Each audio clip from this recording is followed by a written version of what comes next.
Welcome. It's great to see a bunch of old friends and new friends, and we're looking forward to a great presentation. Start around 2 o'clock. But for now, and I'll also be showing people around the house. We walked down to see the houses that were going to be flooded, and we walked past that gate. And the owner of the house, Mr. Zhang Jianhua, invited us in.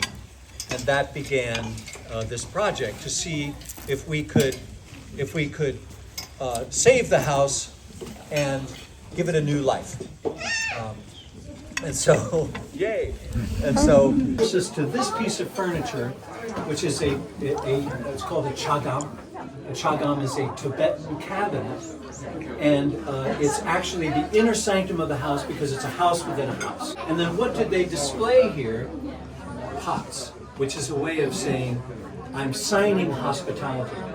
It's also a kind of sacred space, this inner sanctum, because if they were Tibetan Buddhist, they would have Dalai Lama, Panchen Lama, right? They would have some Rinpoches, they would have some religious figure. These people were Catholic, so they had Jesus, which I didn't take because I couldn't take the man's Jesus. Look at all the symbols, the bianfu, the songshu, the huaping, the pishu, the chili, right? All of these different things are very, very Han Chinese. And that's because it was built by Bai carpenters.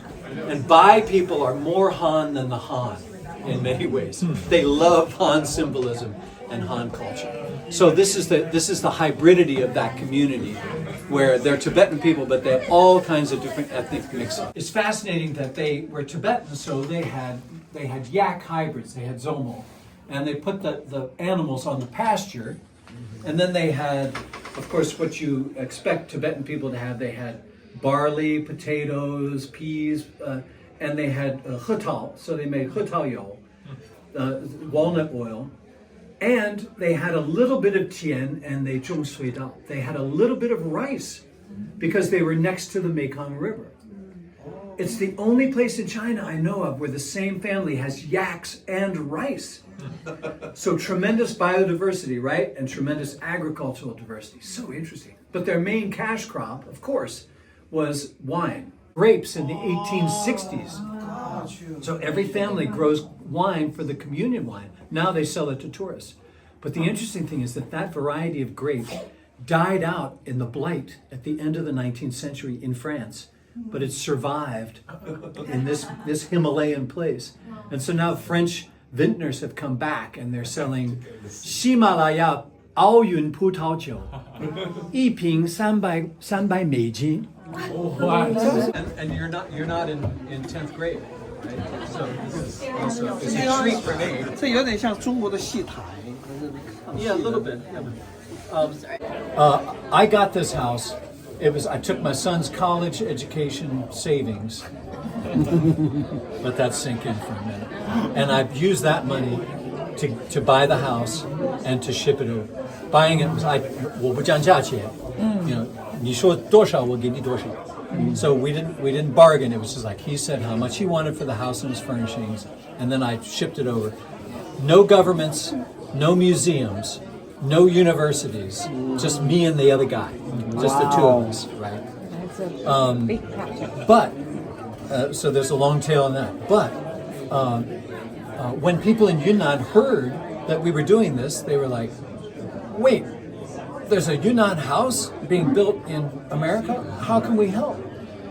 Kunming 理工大学建筑学院, the School of Architecture of Kunming University of Science and Technology, heard we were doing this, and they said, "We have a whole exhibition on traditions of Yunnan architecture, and it's in English and Chinese.